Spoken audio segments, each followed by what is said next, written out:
disability. But we realized that when they come back from home and what they tell them about taboos and our traditions, we were not getting it. So we decided to speak to the traditional authorities, and the Queen Mothers embraced it. They explained to us the meanings of the taboos, and we also explained to them the new materials that we have. We have access to products, so you will not be contaminating the water for a king to die in case you are going to contaminate water.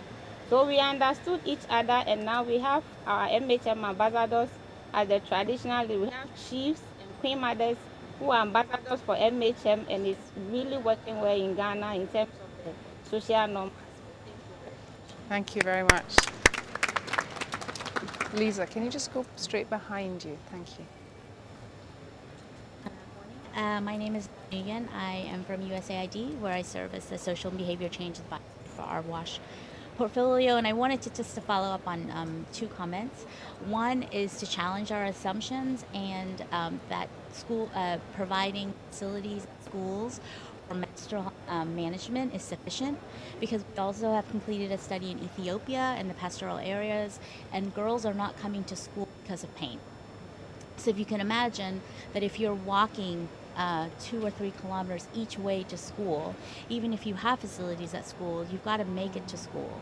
And if the pain is too much, then you're not going to go. So it's something that I don't know how we address it in the WASH sector, but we do have to admit that there are interventions outside of what we can provide that might be the true barriers to why to menstruation management, and that facilities is not enough.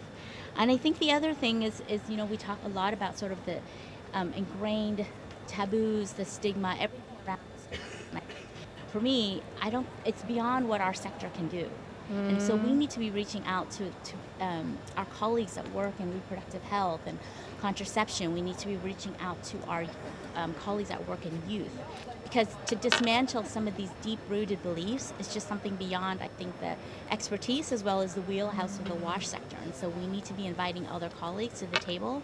And I do encourage particular donors to do that, because that's where a lot of this sort of programs in a way that's more integrated, that reaches beyond our sector. It's really the only way that we're going to be able to address sort of all the social issues that are so challenging in this topic. Thank you very much for your contribution. I'd like to, I'll come back to you later, but I'd like to just give people here have had their hand up since the beginning. So, yeah.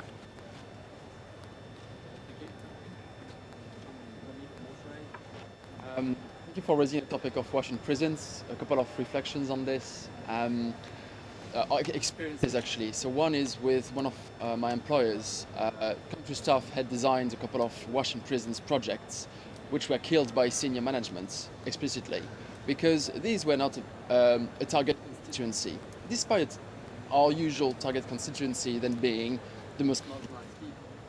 And when a few of us tried to dig a bit into this, what really came through is that there was this vision that people who we should work for would be women, children, living in remote areas preferably. A very stereotypical vision of who needs WASH services are not an adult man in prison, therefore deserves neglect. And it's a very old school charity vision, but it's still quite prevalent in many organizations, I believe. It's possibly evolving. So another experience I've had, more interesting, is working in a small town in Malawi, 100,000 people, so average town, and going in there to work on sanitation, assuming it would be about household sanitation because that's what we tend to work on. And doing an assessment of this town, realizing that actually main sources of pollution were the markets, of fecal pollution, were the market and the prison. And these are institutions we tend to think about. When we look at institutional sanitation, we tend to think of those we usually partner with. So education sector, health sector, WASH in schools, WASH in health centers. We take the view from which partnerships are easy for us to make, which are supposedly ideal, not the ones which people actually experience on a daily basis, or which are the ones that actually affect the health of a whole town. So there's a need for us to have a more people-centered vision, I think, in this, to avoid neglect. But thank you for doing this important work. Thank you very much. Do we have any comments from here? Not at the moment. There's a big group of people I see at the back. Would any of you like to say something, contribute something? Lisa is very good at walking, as we can see, so she can bring anybody, or you're okay? Great. Lisa, could you take it to this gentleman? Yeah, or, yeah, maybe you, yeah.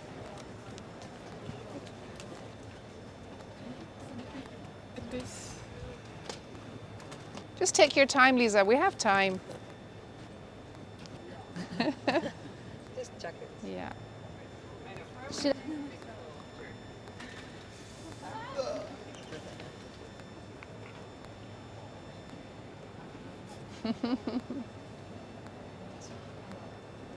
Lisa, maybe you can take it up the side, the other. Ah, okay, great. Yeah, we can hear you very well. Thank you.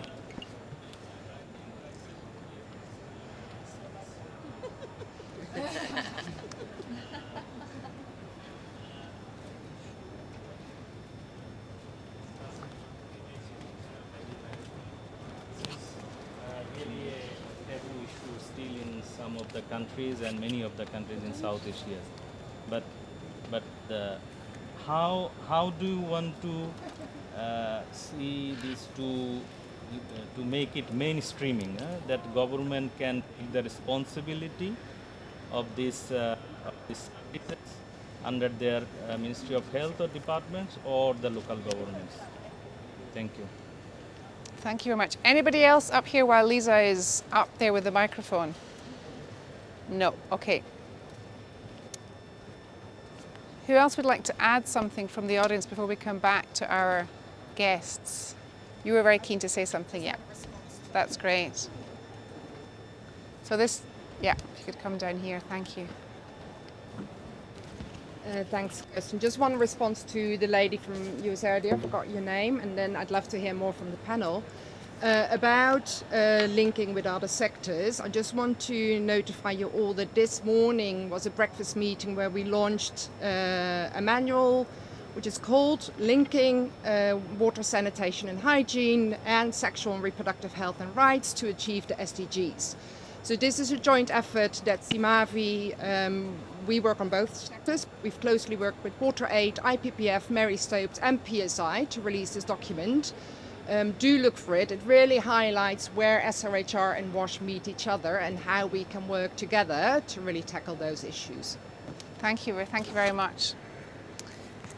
I think that gives us really good opportunities to go back to our guests. So I'd like to have just a reflection takeaway from each of you. Yeah, 1.5 minutes, not too long, but yeah, you understand.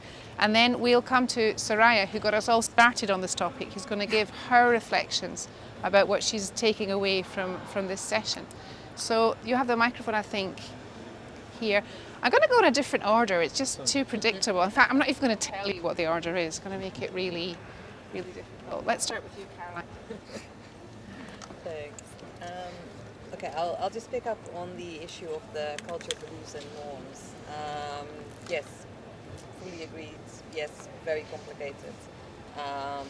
But yes, we are trying to tackle norms. I think for me, so sanitation behavior change is all about norm change. And so a few different ways we can look at that. Firstly, people's norms and people's beliefs are very much shaped by the people right around them. So your own family, your own person, your grandma, people really that shape you. And so it is important to start norm change and behavior change at the community and at the household level, which is what processes like CLC is trying to do. But you need to be able to combine that with getting the people of authority, who are also very much important in shaping belief systems, to work along. And that's why it's very important to involve not just the chiefs and the elders, but also the teachers, the heads of the women's group, the church leaders, etc., to start to talk about the fact that actually, yes, this is our belief system, yes, this is how we've always done it, but maybe we should consider that a change will be good. Maybe we should be, whether it's about menstrual hygiene, whether it's about sanitation, maybe we should consider that things could be done differently. Linked to that as well, I think, is the concept, and I really liked what Charlotte from Ghana was saying about what they were doing. We've got similar experiences in Kenya with the county first ladies, who are you know, a group that really put themselves behind, especially MHM, but also some sanitation programming, and have, you know, have authority and have access to have their voices heard. But beyond that as well, I think this is, like some other people said, this is much bigger than WASH. This is societal change we need.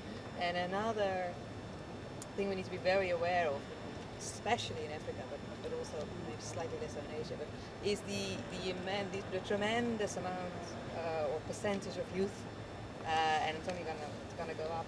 And so getting youth who are now connecting with each other in a very different way than they did, you know, 20 years ago.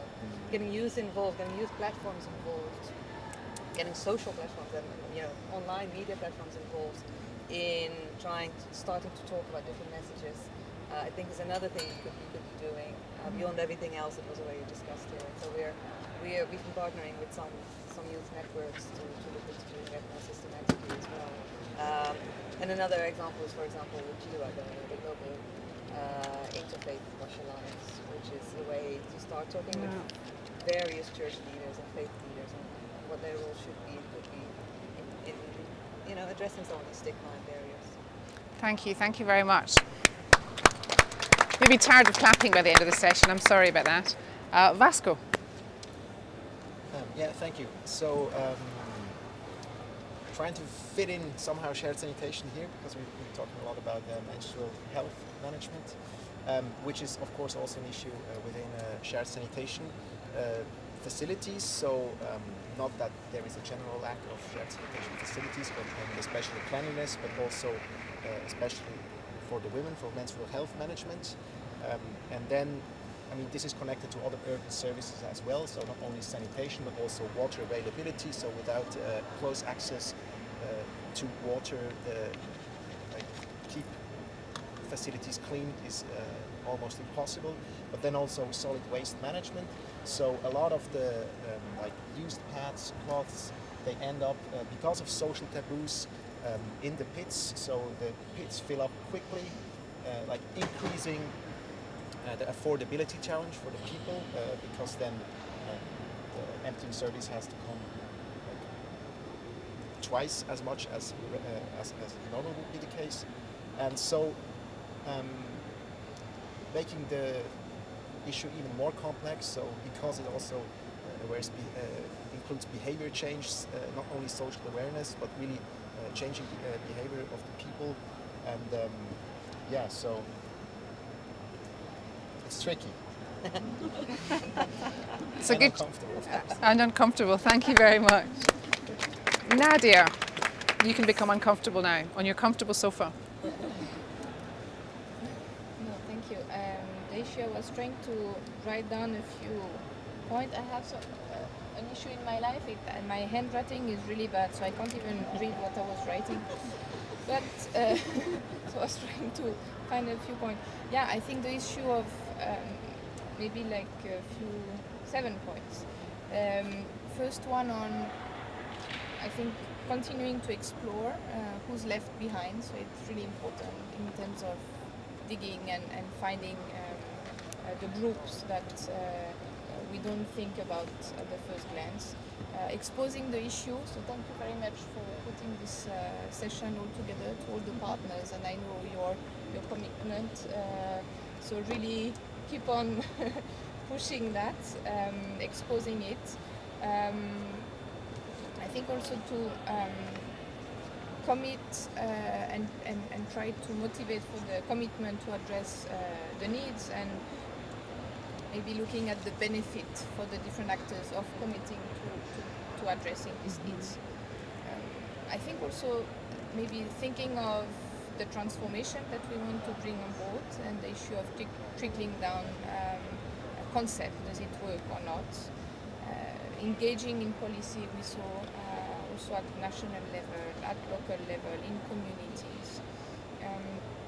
Integrating this in the program was mentioned several times, and menstrual health. Thank you. Simavi, now you made a point. Yes, we all upgraded our terminology, so thank you. And yeah, the information, I mean, all this huge amount of research is extremely important, and as a very selfish way of, for the donors, we need also this information so we can also steer better on where we invest and where we feel that we can make a difference. So thanks to all of you, and keep continuing. It's moving, really. Great, thank you very much. Round of applause, please. Thank you. I think I just wanted to agree with everyone, because the social stigma really is a big component, and in India especially you see very often it's the elder women who are perpetuating a lot of the stigma. So you have the mother-in-laws that still force the younger women who are coming into the family to sleep separately, or sometimes even in the cow shed during their periods, and you have these myths surrounding what you can touch in the kitchen, whether you're allowed to enter the kitchen, and it does become a more systemic issue, and it's something that can only be dealt with if you involve people from an early age and kind of educate them on the fact that it is health and not a disease, it's not an illness, it's not something that makes you impure.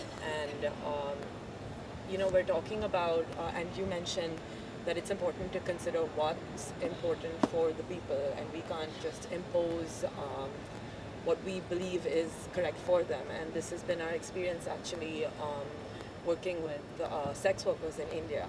And most times you see NGOs that are trying to work in that space are trying to pull women out of being sex workers, but the reality is that for many of them the income stream is probably better than what they get working in the fields or being daily wage earners. And so you might try doing advocacy and many other things, but it doesn't work. So the solution really we found was to tell them that specifically given their field of work, their risk for infection is a lot higher, and to explain to them how they need to be a lot more careful about maintaining their hygiene and keeping clean.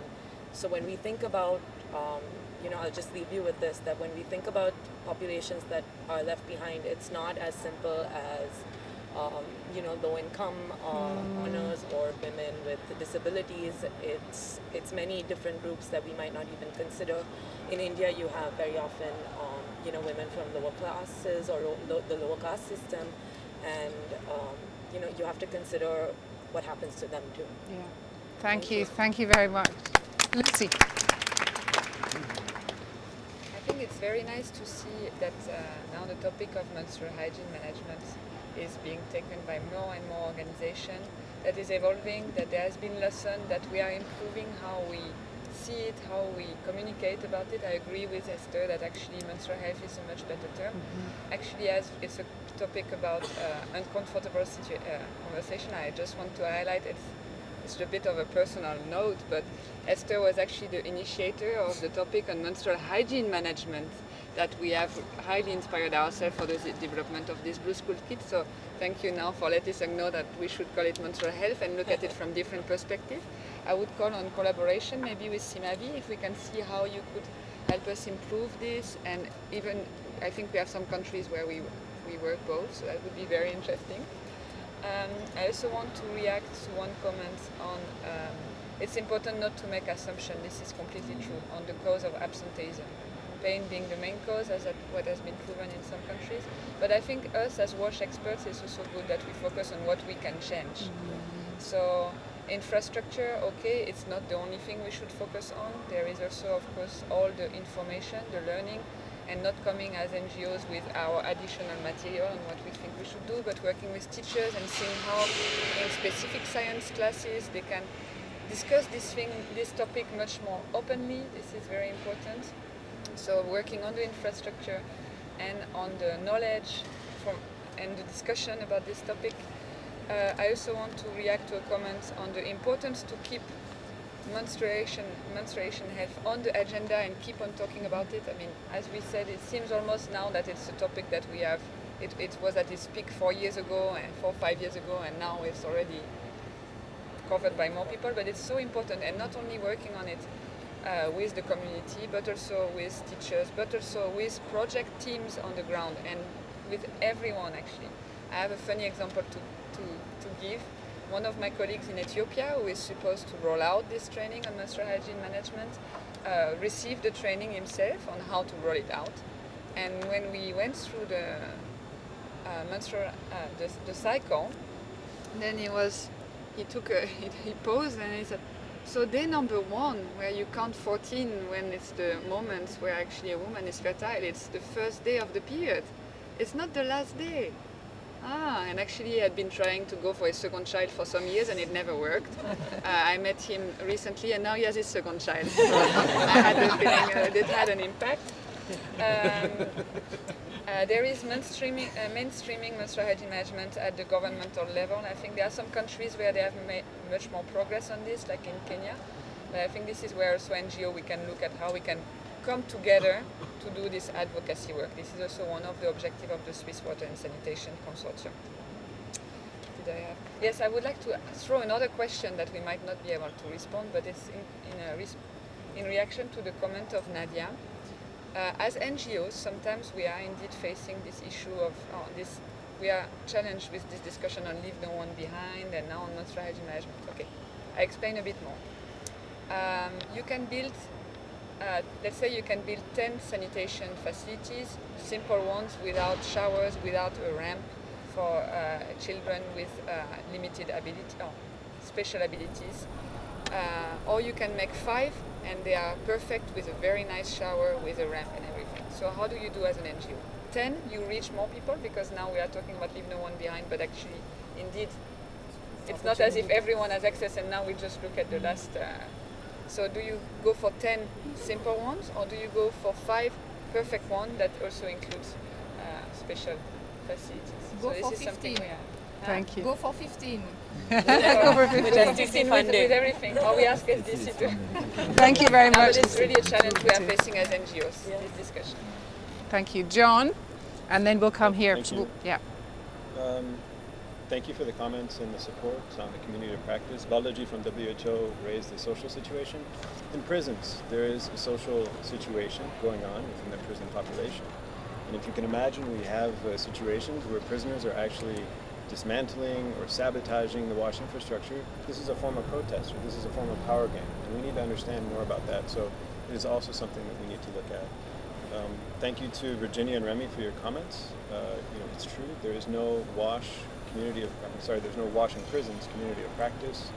We need a WASH away from home community of practice. There's also orphanages out there. There are other institutions that do need attention that might be falling through the cracks. It is not a target constituency that we see commonly. ICRC is doing tremendous work, but they can only do so much. And we need more people to step up and more organizations to step up to talk about this. Thank you for the question about how common is it to see women with their children in prisons. I don't know. In Guinea, I know of one instance where there was a woman in the women's cell block who was nursing, and her child was there. But the issue is the disease burden, the health risk inside of those prisons is so much higher than in the surrounding community. But what's the just medium there? So again, we need more research into this. We need more people to get involved in it. Shivani, I don't know if in India you have more experience on incidents with that. I can find out from NGOs that we work with in prisons. Yes. Great, thank you very much, and a big round of applause, please. I'd like to invite, I've got 2 microphones, that's why it's going wrong. I'd like to invite Soraya Kohler. Soraya Kohler, a young professional with the Swiss Water Partnership, and it's thanks to Soraya that we have this session at all, because she brought us together. We were like, what are we going to do? What? So Soraya's going to give her reflections on what you've learned, what's been uncomfortable for you. Thank you, Soraya.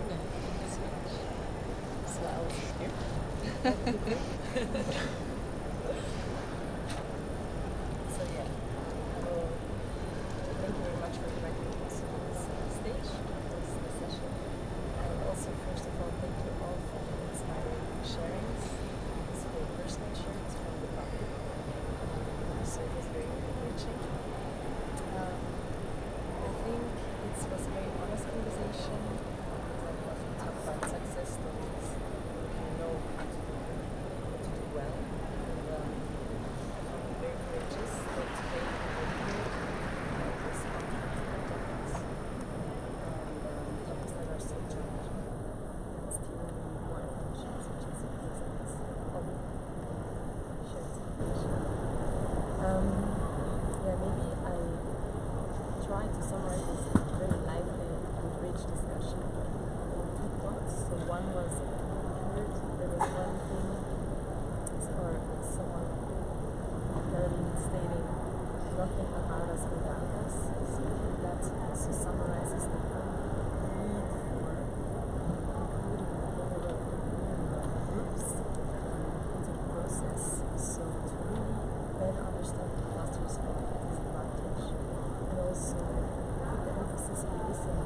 barriers, while certain groups are not participating in the process. As it doesn't have to be related to the account, or also understand the reasons for resistance, or also, for example, when it comes to prisons, they don't want to open up to access or one entry points through on the legal side are different challenges. So this we need an everyday life to underline. So it's really necessary to create an enabling environment. Maybe the other point, which is since John topic that I heard, was related to the challenges of this civil rights and dignity aspect.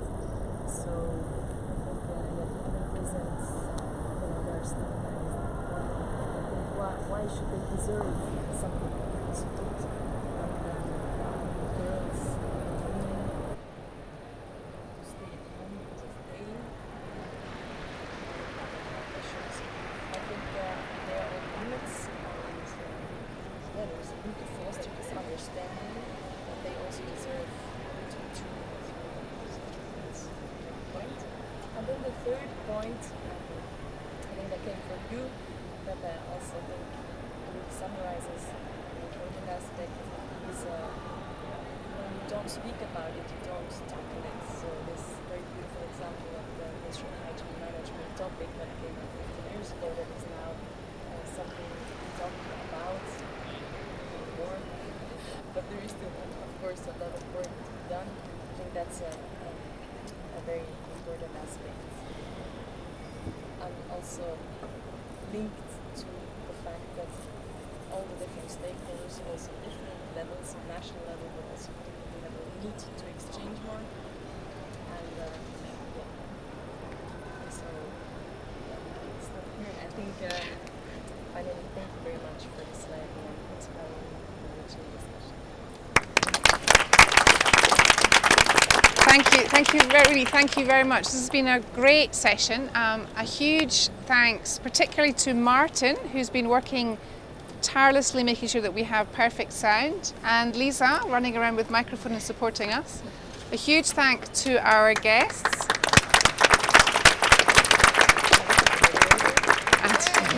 And to the audience. Thank you very much. And enjoy your tea.